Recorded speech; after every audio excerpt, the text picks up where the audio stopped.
Every time I used it, my skin was like, Cam, like, let's get something new, am I right? And I'm like, all right, skin.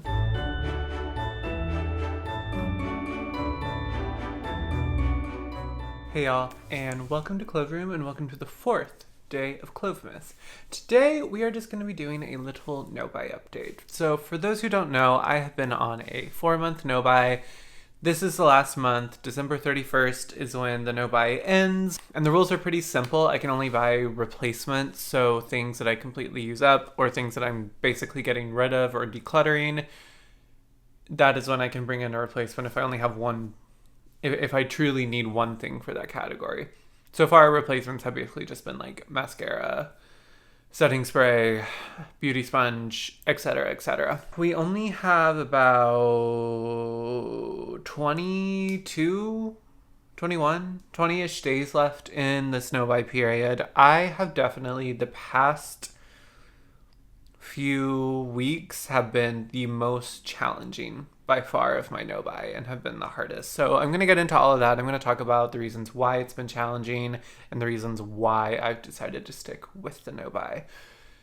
And if you are new here, welcome. My name is Cam. I do a lot of this type of conscious consumerism content. Not that you can't watch this video, but I do have a no-buy intro and another no-buy check-in if you would rather watch those, or if you're chaotic and just want to come watch at the end, you can do that too if you just want to watch Clovemas content. I also have Clovemas going on. Like I said, I'm doing the 12 days of Clovemas this month, so 12 videos from December, early December.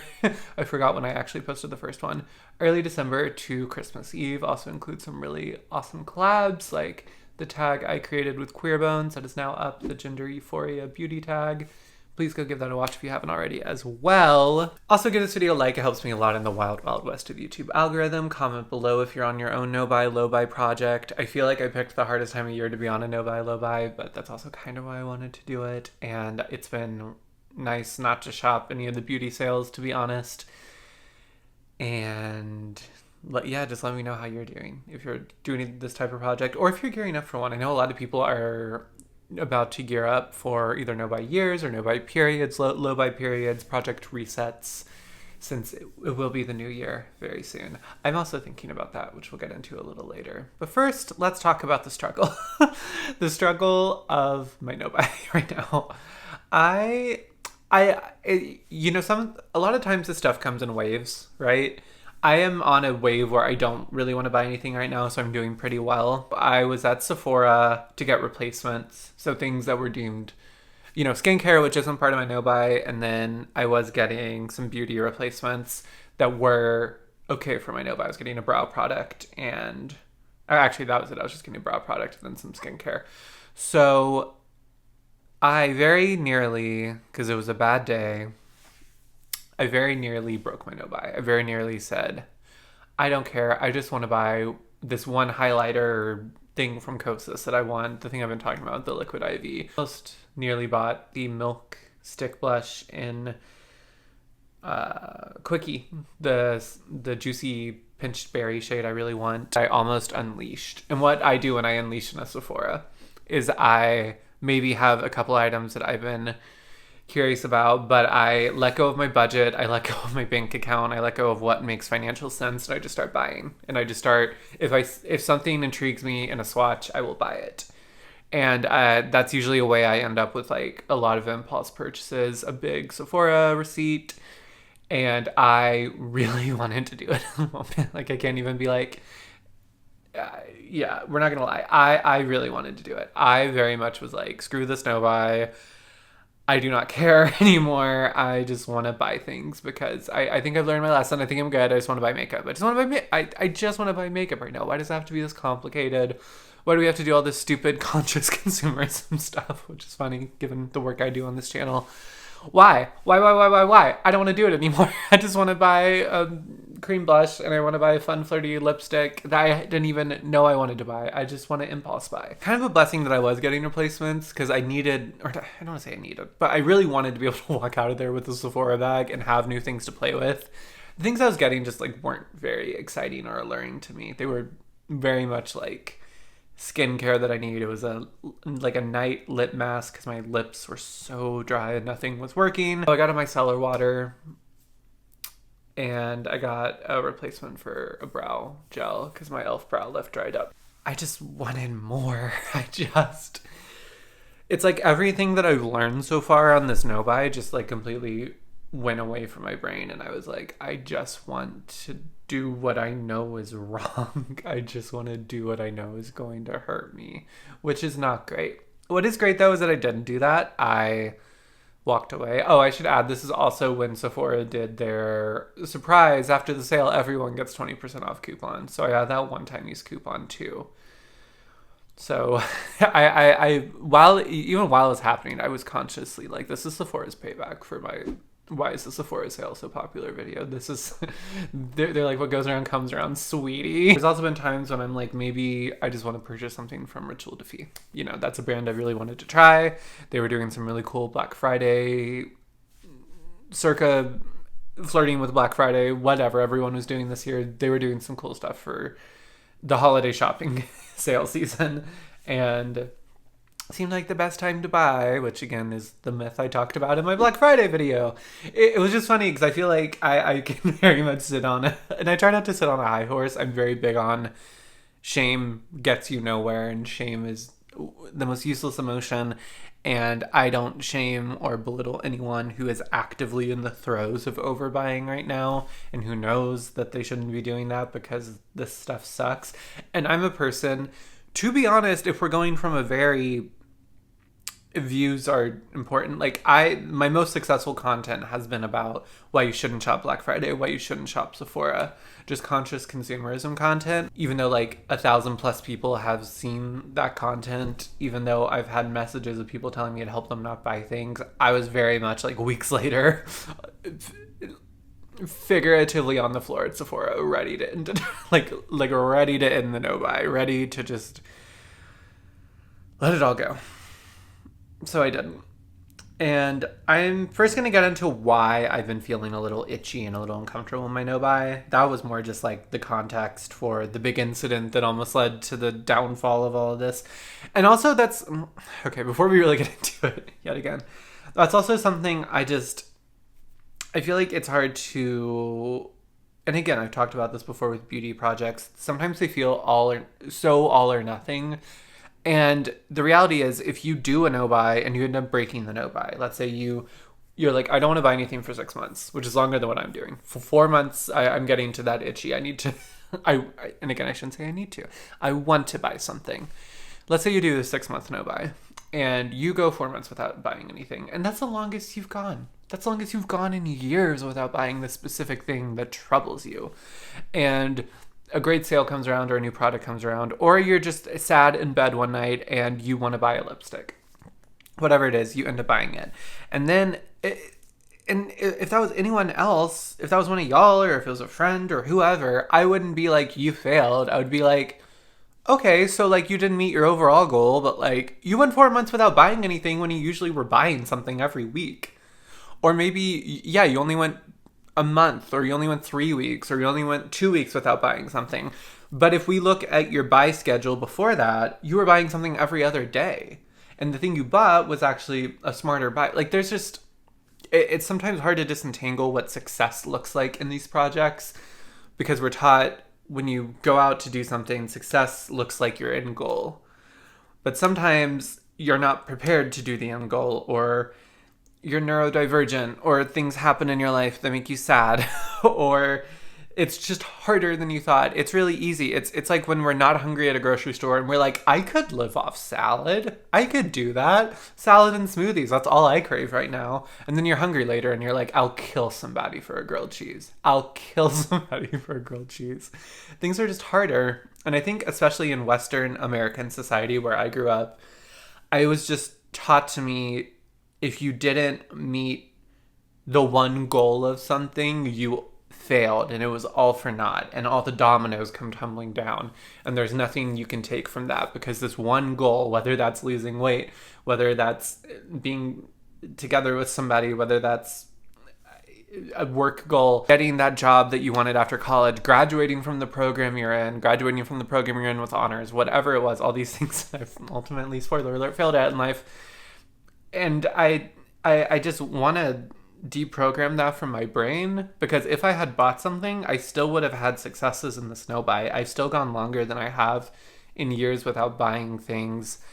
And it's just such a mind fuck sometimes. It's kind of where I am. It's all a mind fuck sometimes. So I still want to get to that ultimate goal, but I also don't want to torture myself to get to that ultimate goal. I want to devalue all the hard work I did, even if I don't get to that ultimate goal. And I wouldn't want y'all to either, if you're having trouble with anything that you're doing, whether it's no buy, low buy, anything in life. All right, I'm going to go to my specific points that I've outlined for this video.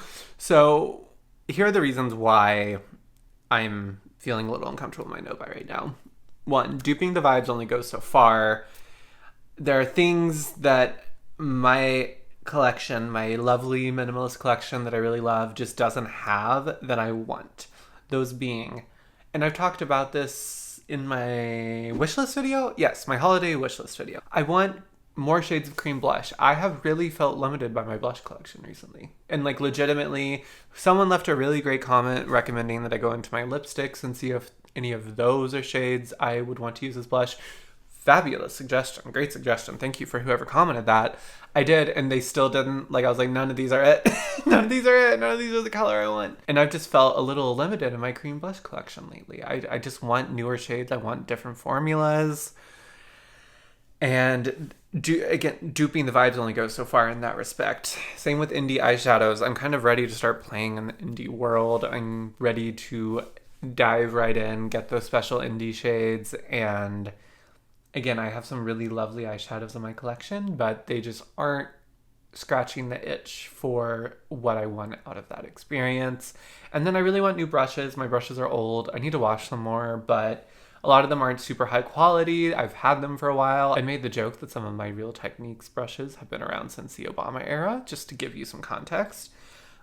And, you know, again, there's only so far that we can dupe the vibes when it comes to that. I feel like there are legitimate holes in my collection that I want to fill. And it feels like I've taken power away from myself to do that, because I feel like I've ruminated, I've marinated these purchases. I do really want these things. And it's decreasing my quality of makeup life, which, you know, at the end of the day isn't the most important thing in the world, of course, but it is decreasing the enjoyment of something I love by not having these things. And I would like to buy them. 2, honestly, without sharing too much, life has happened. I am doing better now, but I just went through a really hard emotional period that I don't really want to share much of. Everyone's fine. I'm fine. Everyone's fine. No one's hurt or anything. It was a key event in life that you want to self-soothe through. Leading into Clovemas, leading into Christmas, and I could have used the help, and instead I had to not buy makeup, which was fine. I just wanted to stopgap some really sad emotions, and I felt like one of my tools to do that was taken away from me. That could be seen as positive too, because, you know, we don't want to use shopping to self-soothe, but sometimes life makes other things hard, so we would like to have one easy way out, you know, just for a night. 3, I keep missing the ball with replacements. I have been so bad about replacing the products that I'm going one for one in my makeup collection. I have gone through so many mascaras. I used up my Ilia one toward the beginning of my no buy. I really liked that mascara. If I had just had that, that would have been fine.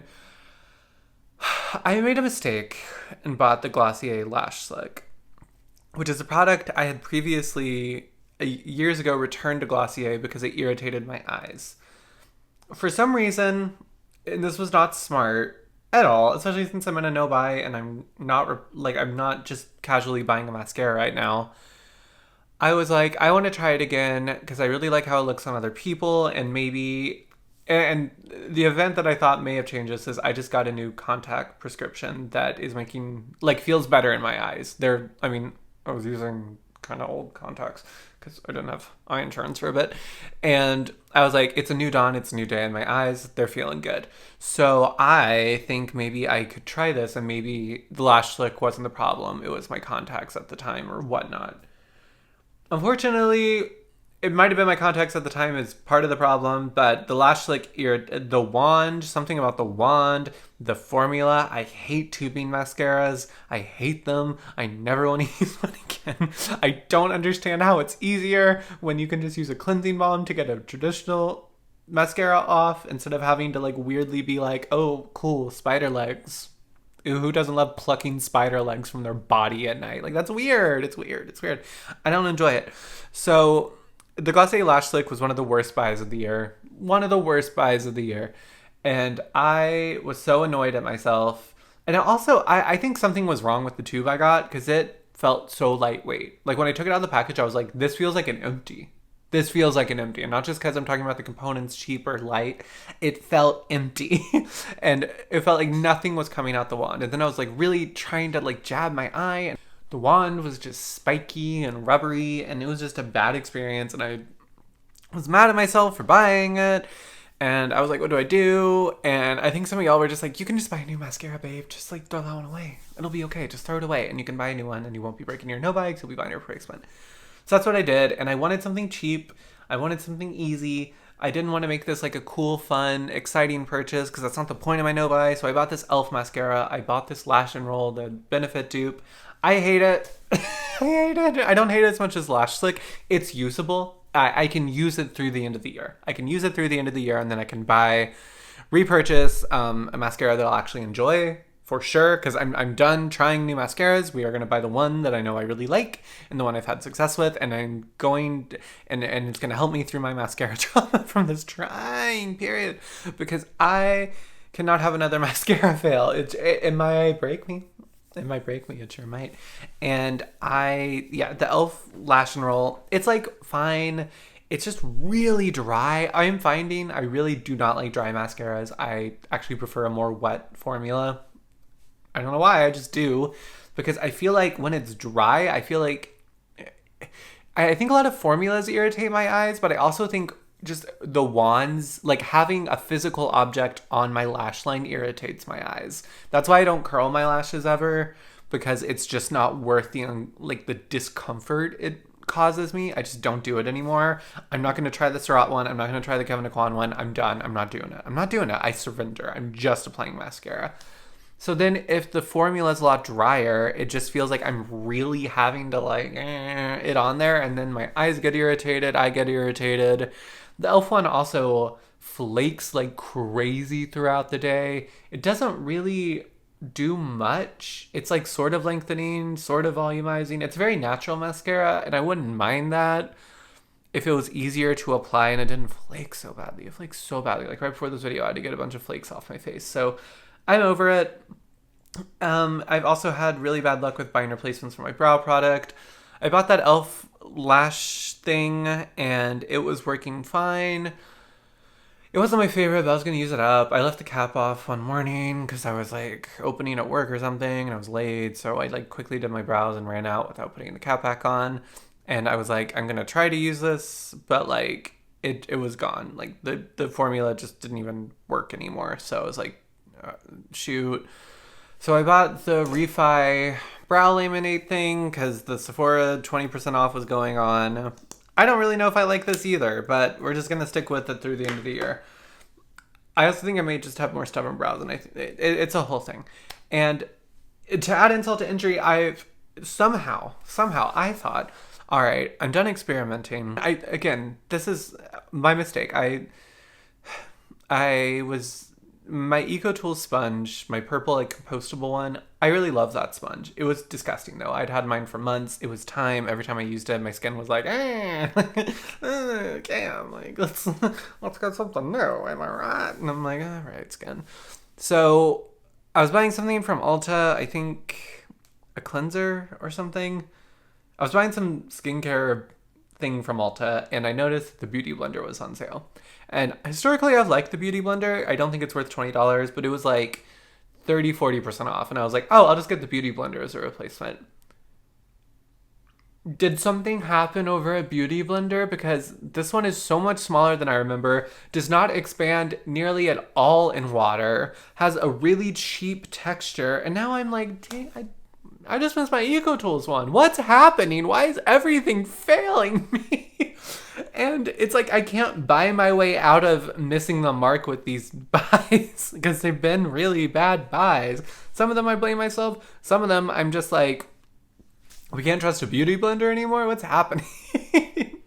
It's just making it harder that the products that I rely on every day or want to rely on every day aren't working for me. And once I buy something, I feel obligated to keep using it because I don't want to just like be like, DNF, try a new one, DNF, try a new one. Because that's not in the spirit of my no buy at all, to just keep throwing or decluttering things away because I'm making bad buys.